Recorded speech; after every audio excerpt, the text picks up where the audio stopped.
Excellent. Happy Sunday. Happy Sunday. 3 weeks in a row of skin science. I love it. Diva Sass Sisterhood.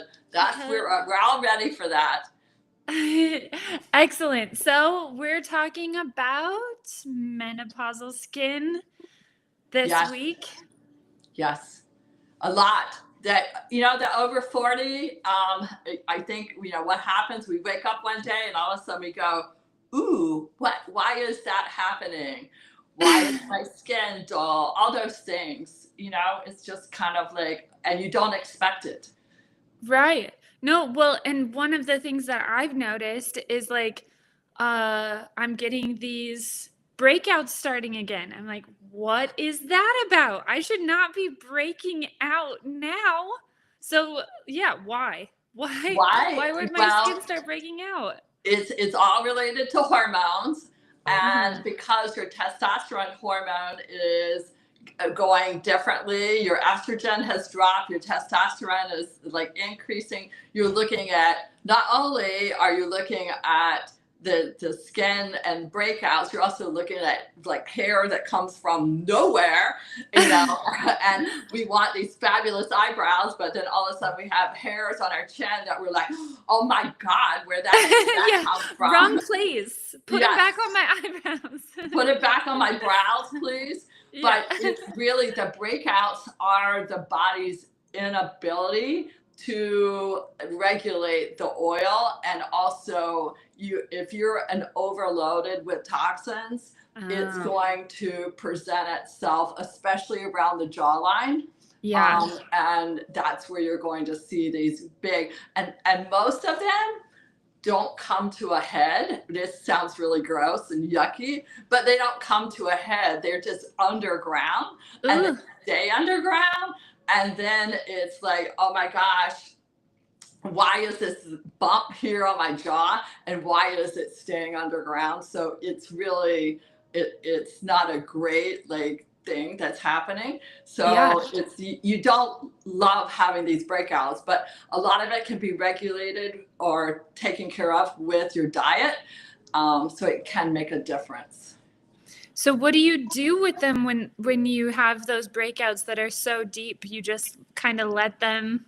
Well, the best thing to do is to try a little bit of ice on them to help the swelling go down if they are not coming to a head, because they hurt so deep underneath. So ice is first, and then after you're really doing the ice, putting a little bit of a mask on it. Sometimes I will suggest doing a little bit of, we have a glycolic salicylic acid that helps to just exfoliate a little bit. So that really, really makes a difference. And also, but while we're talking about bumps on the chin for menopause, if you have questions, please don't hesitate to ask them down below.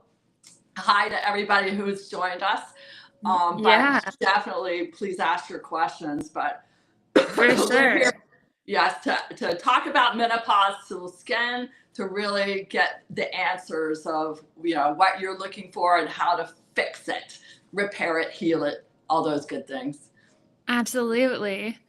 Yeah, now my 13-year-old daughter and myself are both dealing with breakouts. I'm like, what is this about? Well, and hers is coming from the increase in oil. And that all of a sudden makes a huge difference. Yesterday, I had a boy that was 17 years old, and he literally had never washed his face, ever, not in the shower, nothing. What? And he had all these blackheads that were all preventable, but literally, he needed to wash his face, and he was 16. He was going to be 17 today. And so, but he was like, well, do I really have to wash my face? So I'm like, yeah, you have to wash your face. I mean, this is part of it. But did his mom bring him in? She was like, you need to take care of this boy's his skin. Mom, and I usually make the mom stay because I want the mom to hear what the child needs to do as much, because it makes a huge difference teaching the kids. I know we're totally talking off stuff that's not even to do with menopausal skin, But like, menopause moms have kids with yes, menopause moms breakout have kids, skin. and but you need to, like, at least, I think around 10 or 11, start giving them a super mild facial cleanser, and so it's not soap, and they're actually sitting there like learning how to cleanse your skin properly, and Yeah. learning, like, if they have a blackhead, what to do, if they have a bump, why they have the bump, so that they start to understand that it's everything that they do, not only what they eat, their lifestyle, but it's also what they are putting on their skin or not putting on their skin. In this kid's case, it was like what he was not doing. But it literally took me almost, like, literally an hour of extractions just getting. Oh my goodness. And he goes, "Are we done yet?" I'm like, "I don't think I could be done if I had you here for 5 days." Oh no. So it's like, we definitely have to, that's a process of learning. But your 13-year-old is going through oil too. So, and it's just what causes us to have breakouts. But menopausal breakouts are no fun because they hurt so bad around the jawline. They're really, really bad. So So I know we talk a lot about like gentle skincare and gentle cleansing. Does that help with like the dryness and sensitivity that happens when you're what happens, because and I don't think people even realize, is that when you're hitting menopause and you're still using the stripping cleansers and everything that you had from before, that what ends up happening is you're stripping the skin, and you all of a sudden have no moisture on your skin. So your skin barrier all of a sudden starts screaming, and it'll get red, it'll get sensitive, it'll get dry, it'll feel dehydrated. And dehydration is the #1 skin problem for most people going through menopause. Interesting. So are you needing to take in more water, more like nutrition? Like Well, it's more water, but it's also more lipids. So for us that were, like, I'm Irish English, so it's got a lot to do with heritage, but your heritage kind of tells how much lipid content you have in your body. The lipid is kind of like, to explain it, it's the, like, around the cells, is the mortar around the cells. So it keeps the cells plump and hydrated. So it makes, that is a huge part of making the skin look amazing. So when you're doing your diets per se, water is important, but lipids are oils are super important. And I don't mean like canola oil or anything bad like that. I mean like olive oil, avocados, salmon, things that are high in omegas. So that's what you're looking for, is you're really looking for omegas. So you need that.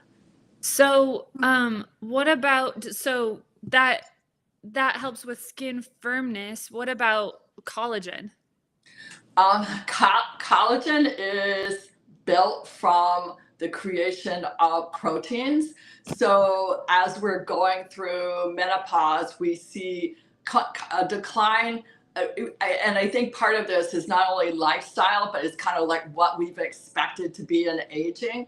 But we see this decline in us taking, kind of like, eating enough protein, eating enough nutrients as far as vegetables and plant protein, all those new things that we should. It's good to use olive oil, Mark. It's really good. It was a comment made. So we need all of that in order to have our aminos and our proteins be able to form the collagen and the elastin, which is kind of like, I equate it to a mattress. So the box springs are where our collagen and elastin hold the skin up.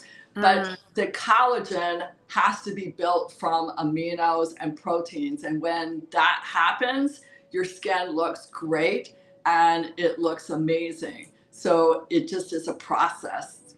And all I say is don't stop taking care of your skin. So, do these things help with dullness too? Because that's a big thing that I noticed right before I started using the Skin Diva Labs products. I'm like, my skin just doesn't glow the way it used to when I was younger. Part of it is toxins in the body. Mm-hmm. Part of it is the skincare that you're using. And Right. part of it is just lifestyle. I mean, if we don't get enough sleep, we have so much stress going on, our skin is going to be dull, or I call it stress face or Oh, cortisol face. yeah.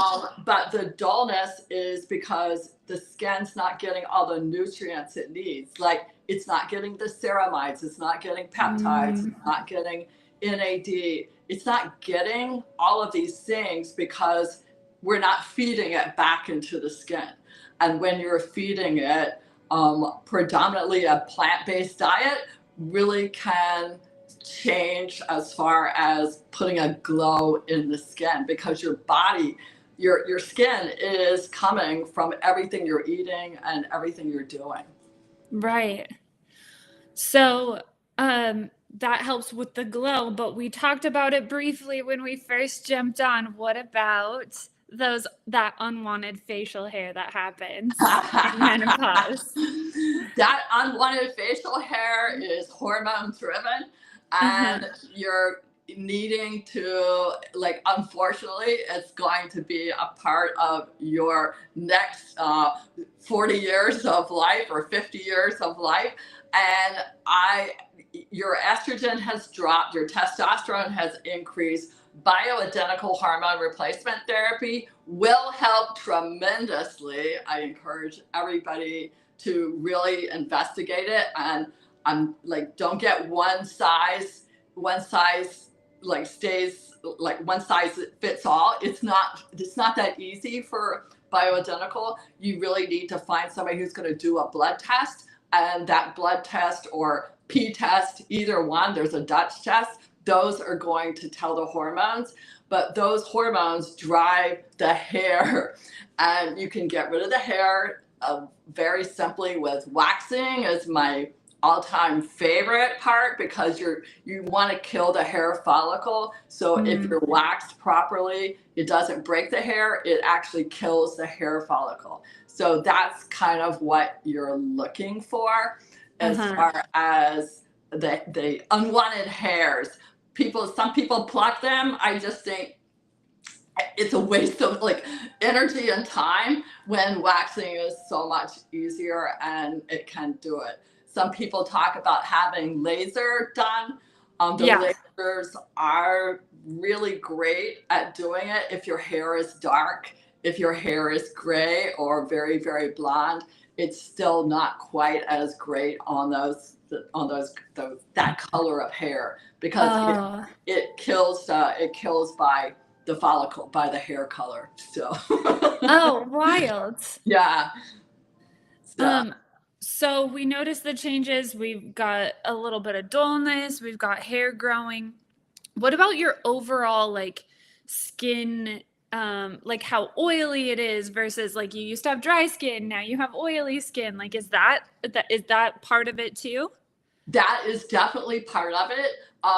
What ends up like happening with a lot of people is they will continue to use the cleanser that they used when they were 20. And that cleanser is oil stripping. And when it's oil stripping, then you end up with, oh my gosh, it's stripping all the oil off. And now they'll say, oh, my skin's combination. So it'll be this T-zone combination. It's oily in the middle and really super dry here. That is predominantly cleanser driven, because you're drying off the area where you do not have oil. And what ends up happening, you're also drying off the T-zone. The brain goes, oh, you don't have any oil on your skin, I'll send down more. Well, you only have the oil sebum right here, or the oil glands are right here in the middle. like for most people, they don't have the oil glands all the way out to the side. So it sends down more oil, causing a new slick in the T-zone. And it's just this repetitive cycle on and on. But it doesn't have to be that way. It doesn't, like it really doesn't. So what do you do to prevent it? Get the right cleanser. Okay. It's really an easy fix. Because like you shouldn't have the oil slicks. It's super easy fix. Is getting a cleanser that doesn't have emulsifiers, it doesn't have toxins. I'm big on no fragrance, no dyes, no emulsifiers. Right. But other people, you know, they want something that smells good, for example. I want something that's not going to strip my skin. So yeah. I think that's a conversation. And if you're going through these dry patches and dry periods, you need something that's not going to strip the skin of oil. Makes a huge difference. Yeah. So other things that happen, and it's not really facially, but like bruising easier, is that normal, or that's part of this menopause, perimenopause journey? Well, what has happened is, and I don't know if you can see my arms, but I have a new puppy. And the new puppy has done like this to my arms. And what happens, I was a sailor and out lifeguarded and out in the sun for my first like 30 years of my life. I was, you know, and still fishing, but I was covered up for the rest of it. But I was out in the sun nonstop. So it really thins your skin. And as we get older, we want our skin to be thicker and not thinner. So that's why I live and breathe telling people, please stop always doing these heavy duty peels. Please stop. You know, I know laser is great if it's mild, but these heavy duty things, all they're doing is hurting the skin barrier. The thinner your skin, the less your skin has the firmness and the elasticity.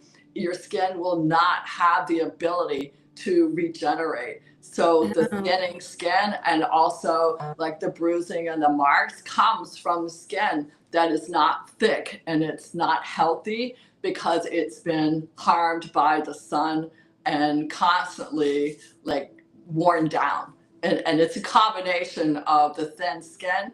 Also, you might be like super, you know, healthy and blood might be easy and thin. So, which is a good thing as you get older, but not good for having black and blue marks on your arms. Yeah.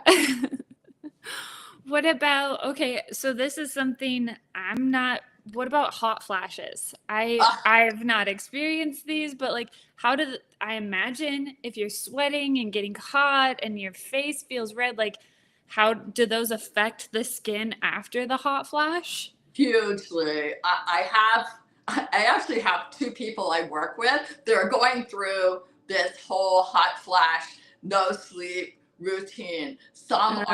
One is worse than the other. And literally she could be doing a facial and she's like fanning herself and like flapping and it's hot and it's miserable.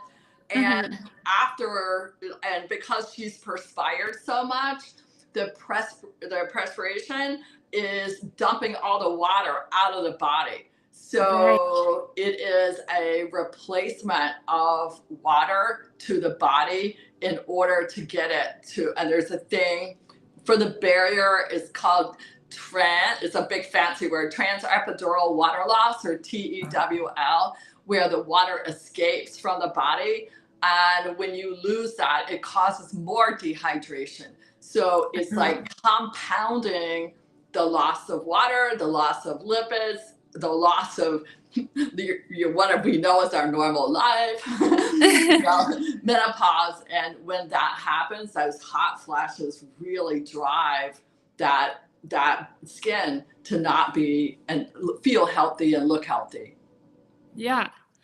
I just want to remind everyone again watching, please leave your comments. I have my questions for Nancy, but if you have any questions about skincare and how to take care of your skin and good and good practices, please drop a comment so we can answer it. So I have another question on my list. What about like the brown spots and the uneven tone of your skin, right? Because now it's like it's a whole different playing field on your face. Right.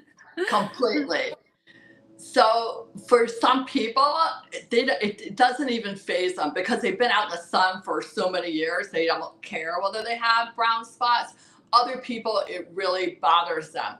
Brown spots are the result of melanin being like damaged. So it's a damage to the skin. So when that melanin shows damage, it migrates together. So the spots are going to get closer and bigger because of the damage. Can you lighten them? Yes. Can you make them disappear? It depends how deep the damage is. Sometimes it's really deep and the only way to really get it out is with a laser. But when that happens, it doesn't repair the cells deep down below in the dermis layer or deep down in the skin. What ends up happening is taking off the surface pigmentation, but not changing the cell, if that makes sense. Yeah. So what do you do to break up that darkness underneath? You have to feed it stuff that's going to make it healthy. Like if you wanted to get rid of something that's a bad in your cell, you're going to feed it nutrients like ceramides. You're going to feed it, and not just one ceramide, 3 ceramides. You're going to feed it a multitude of peptides. You're going to feed it niacinamide, NAD+. You're feeding the cell. You're giving it energy so that it repairs itself and it feels younger from a cellular level, and it is much better for you. So what ends up happening, the cell then comes to the surface. One cell can start to bust up that brown like area. So you start to like spread it out. And high dose vitamins A, C, and E also are wonderful for helping to bust, what I call bust up melanin. Yeah. Awesome. So those are a few excellent ingredients. What are other good ingredients or routines that we should be using on our skin in menopause and perimenopause? It really depends. Everybody's so individual, but it really depends on your skin barrier. A lot of people are more sensitive and reactive, so they really want to go with something that's going to be in that barrier repair mode. Other people have more oil in their skin, and although it's good to have barrier repair skincare, they're not quite in need of it as much. I'm really a big fan of a hyaluronic toner simply because it's putting a serum moisturizer on the skin, but it's enabling everything you're going to do to attract to the skin. That to me is one of the biggest game changers you can make for your skin. And the other part is you can use it as we had clients start telling us, oh, we're using that for our setting spray. So a hyaluronic acid toner can also help it. So that as you're not old enough yet, but when you put your makeup on and you put powder on, sometimes it has this little creasy things under here when your skin is dehydrated or no sleep like me, and because you have a puppy. Your skin looks dehydrated. So when you spritz it on, it makes a huge difference in the appearance of the hydration of the skin. So you really see that difference. From a routine standpoint, heal at night. Everything should be like all about healing in the evening when you're going to bed. And don't go to bed with your makeup on. I'm guilty. I know it's like everybody, sometimes we're just too darn tired, but please try to take your makeup off, because that is the number one. Your skin is healing at night. Your brain is healing. Everything needs a fresh start for the morning. So Yeah. you really need to make sure that that is part of your routine. For sure. Oh my gosh. I know for me, when I am like so tired and like, "Ugh, I don't want to take my makeup off." And then I swear it takes days for my skin to recover. It's not like, just wash it off in the morning. No, I've like that time where my skin would normally be repaired. It's like it just gets gross. It's not, it's not a good look. Like I literally for the last week having a new puppy, I haven't done my normal nightly routine. Yeah. And it's like today when I came to work, I was like, oh my God, I'm gonna be doing this and this and this to my face because oh my Yeah. God, I think I look 10 years older, because you really notice because you're not allowing your skin to repair. Yeah. Is your new puppy in the spa today? No, he's just kidding. He has his own personal babysitter today. Oh. and, and I don't know what you guys do that have children because I would be going here because it's like after like 7 days, it's like, oh my gosh, it's like, I have so much respect for mothers. It's like, and I don't know, I didn't seem so hard having a puppy 10 years ago. Today, Uh-huh. it feels extraordinarily hard, but I'm sure Yeah. this will pass.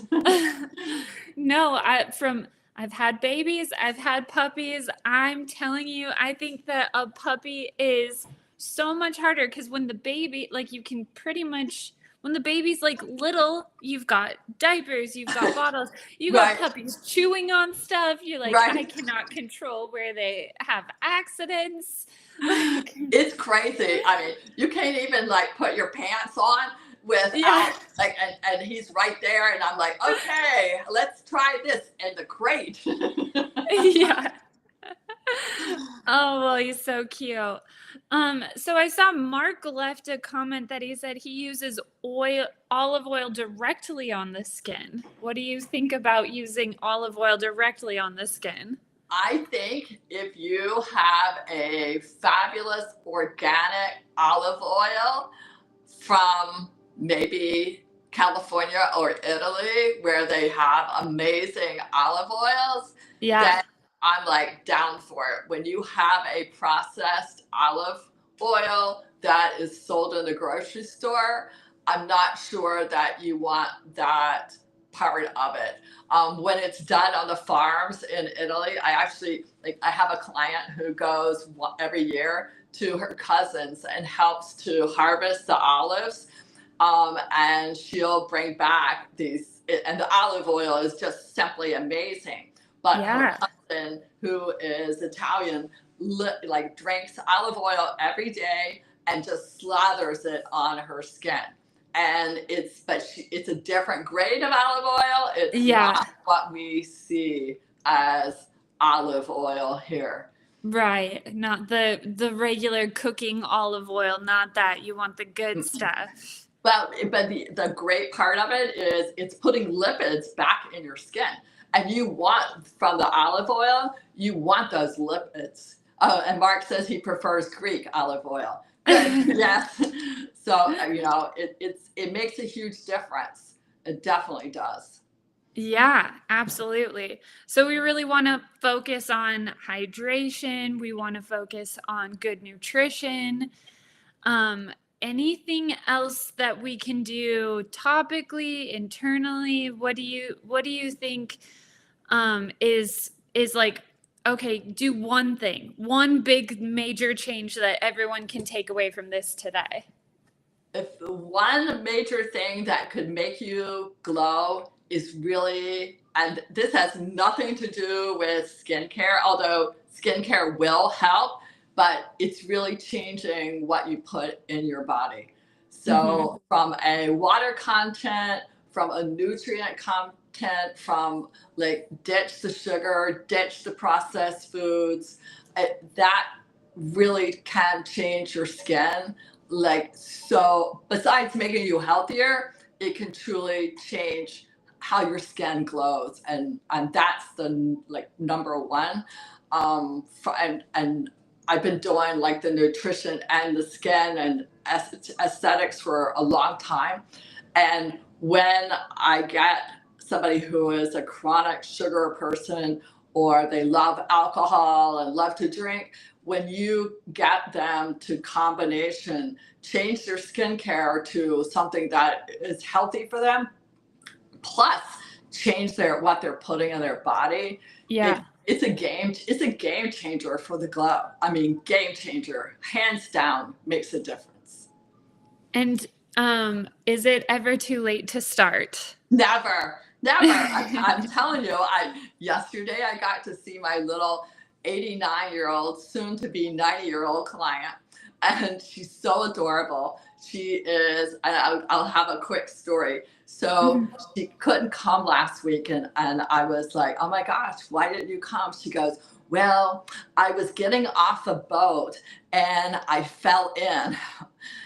And she was going to get on the dock, and something happened and the boat moved away and there was nobody on the dock. Her son was behind her, but somehow she ended up in the water, but she scraped both of her legs really bad. Oh no. And she's so adorable, and she's like, she's walking back in, in the spa. She's got these big wound things on her legs, but she's determined that she's going to look amazing for her 90th birthday. And to me, it's like, and she's like, and I never, like, besides all the pain she was going through, you know what, Nancy, I never stopped using my skincare. And I'm like, oh my gosh. And to me, it's like, okay, we need that hope. We need to know. It's like, it's never too late, ever. Yeah, I want to be like that. Be ready to hit 90 and like, okay, I'm going to prioritize my glowing skin. That's awesome. Exactly. And she just stopped playing tennis last year because she said her shoulder just bothers her too much. What a cool lady. Yeah, really cool. But it really gives you that energy of, and then I have people that, come in the spa that are 50 years old or 40 years old, and they're like, oh, my life is over. It's like the end is near. And I'm like, oh my gosh, you have no idea. No. Here's this lady who's, jump, like little. If I had to guess, she was probably thinking she could jump on the dock, and that was what she was trying to do, and like got soaking wet, and then the other part, she's telling me the story of her son trying to tell her to climb up the ladder. It's just like, it's really funny. She goes, I know my son feels bad, but he should. Yeah. Oh my gosh, she's brilliant. I am 90. What do you mean climb up a ladder? Exactly. So, and she's hilarious because she's been around boats and the ocean and water for her whole life. But it's, and then she's like, and not for nothing, my son should have been on the dock, not behind me. But it goes to show you, it's never too late to do something to change your skin. It's never too late to start for any of it. I mean, it's never too late. Yeah. We're even waxing the hairs from menopause. So she's like, make sure you get all those hairs. I'm like, okay. Yeah, well, I feel like since I started using the Skin Diva Labs products, it's been a huge improvement in my skin. I was doing the classic thing that I didn't know about until we started talking. I'm like, why is the skincare that I used in my 20s not working anymore? Right. I'm not 20 anymore. I need to like adjust, upgrade. And it's been huge.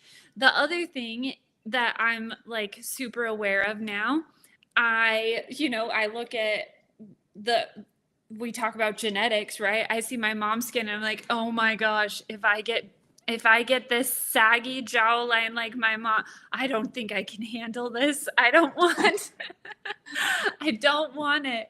I Well, sent you that video. you know, the saggy jawline of what you're seeing, a lot of that is the tongue muscle and everything of how we sleep. It also is the muscles here. It's very popular now of mouth tape. So mouth tape has become very popular for helping that jawline stay fit and tight, but also making sure that you do microcurrent underneath will actually lift those muscles and keep them tight. I mean, we all go to the gym for our bodies. We also need to go to the gym for our face too. So we need those muscles tight. I bought one of those microcurrent machines after you had said it on one of our lives. I was like, oh my gosh, yes, I will get that immediately. This is where I'm the most worried about my skin changing. And it's funny is because we see our parents. And they're like, oh, that's not going to be me. And it's kind of funny. It's like when we do look like them, we're like, oh no. And the whole neck area is so controlled by everything in our throat area. So it ends up being a whole muscle thing too. So the mouth tape, like if you don't use mouth tape, you just want to like sleep with your mouth nice and closed or tight or something? Tighter, because and not to like grind your teeth or anything, but mouth guards will help a little bit too, just from that. Or my trick is the mouth tape kind of gives me the creeps a little bit. It's a little claustrophobic. Everything goes, oh, there's nothing wrong with it, but I'm like a mouth breather. I like it's like that's the problem, is you're breathing through your mouth and not your nose. But it really takes getting used to. But it's like I must have been like, I don't know, suffocated in another life or something. I don't like the mouth tape, but it's like it's one of those things that people love right now. But it does change the actual structure here because it makes it tighter. You know, one of the other things I've seen a lot of people talk about right now, so I feel like this is a myth that I would love to hear, either like maybe it's not a myth, maybe it's totally right. The scar tape, have you seen that trend where people put the scar tape here and they put it on their foreheads? Okay, so in a scar tape or in scars, scar tape is designed to have a silicone in it if it's done properly. The silicone, when you have a scar, you have two pieces of skin trying to fold back together. And when they meet, they're going to have a line in the middle, but the outside's going to be puffy. So scar tape is designed to lay down that area. Okay. So the other part of having tape or something on the skin all the time is that it's forcing the serums and the body. When you cover up like a mask on the body, on the face, the brain is going, oh, I got to get that off of there. So I'm sending down more serums, more moisture, more everything to push off that silicone tape, to push off that whatever mask you put on my face. So it's a physiological response. So it is forcing the serums to go in that direction. So when you pull off that tape, of course, the lines are going to be looking like, oh, they're really minimized because it's more hydrated because of the physiological response. And if you're healing something, it's great. If you're looking at it for the nasolabial folds, it's quite expensive if you think that you're going to continue doing this for a long time, because this is a muscle movement. You're needing to actually lift this to smooth this out. This is not going to magically disappear because of the fact that you're continually doing that with your muscles every day, unless you just want to wear scar tape every day, but that's what's happening and why it's, quote unquote working, but it's a very expensive way to, I personally think, when products would do a better job of just rehydrating that dehydrated area. When the skin gets dehydrated, that's when you're gonna get the wrinkles and the fine lines. That's causing the fine lines and the wrinkles. You stay hydrated, you keep lipids in your body, you're not, and you keep on feeding it your body, you're not going to see as much of the wrinkles and the fine lines as somebody else is going to. Right. So that's one of those things that it's a trend and we get it, but not worth it. Well, I totally get it. It's just like, that's a lot, it's a lot of money to pay when you could put a super clay mask on, and it's very occlusive too, and it's going to do pretty much close to the same thing versus the silicone in the scar. Yes, is the silicone a little bit more occlusive? Yes, but like I don't know. I had to, like, those Band-Aids, they're expensive, the Scar Guard ones. Yeah. They're like, I mean. For sure. Yeah, I was seeing like it's like $25 and you can do it maybe 3 days. I'm like, oh my goodness. I really hope that this doesn't work because that's expensive. It's a lot of money. Yeah. I mean, plus the reason why you're doing it is a very different, like thing. It's, and the physiological response of it is it's putting more moisture in the skin, but there's other ways to get it that aren't quite so crazy expensive. Right. So. Okay. So then this makes me think of one more question. What about, so nighttime, we're using that time to repair our skin. We're using super moisturizers, some methylene blue masks. What about the way we sleep? Like if you sleep on your side and you're like pushing that, that's a problem. Yeah? Like you should be sleeping on your back, or what do we want to do? If you can sleep on your back, it's so much better for you. If you can sleep without a pillow, it's even better, because the alignment of your body, which has nothing to do with your face, but it does, but it doesn't. So when you're on the pillow, you're at that angle. And so the flatter your head is, or if you can go all the way back on the pillow so that your upper cervical part, because we spend most of our day doing this all the time, which causes this to go down. So you want it to go back. So you want it to be like at a level. So if you're going to have a pillow, go all the way back. If you're going to side sleep either side, I strongly suggest you get some silk pillowcases, because you will end up with wrinkles on one side or the other that will be more pronounced because of how you sleep. Interesting. It's well, I feel that's a good one. Do you sleep with a pillow?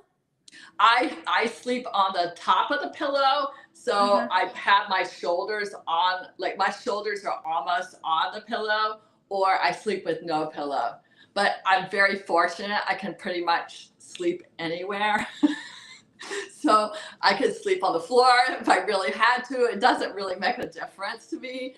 So it's kind of like, but that, and I am a back sleeper because I was so sick, for so long. I had in the hospital and everything I went through, I had to stay on my back. I couldn't turn. So once you get used to being a back sleeper, you just, it forces you to be that. So. Yeah. Well, that's great. Like, I feel like that's a big takeaway. We've talked about so many of these things, and it's been a question in my mind about this side sleep. I'm a big side sleeper. I love sleeping on my side, but now I notice a difference. I'm like, why do I look more wrinkly under my eye here? And this is more pronounced. Like, I will give up sleeping on my side. Your lymphatic system like, which is like, so your lymphatic system and your blood supply, your lymphatic system kind of lays on top of the blood supply. So it is constantly like moving, but when the fluid is always to one side, that's where the fluid is going to pool. So the other side's not having any lymph gland movement, and it's all pooling on one side. That's why it appears to be puffier or more pronounced, because it's from the fluid not evenly being distributed and moving around the body. Right.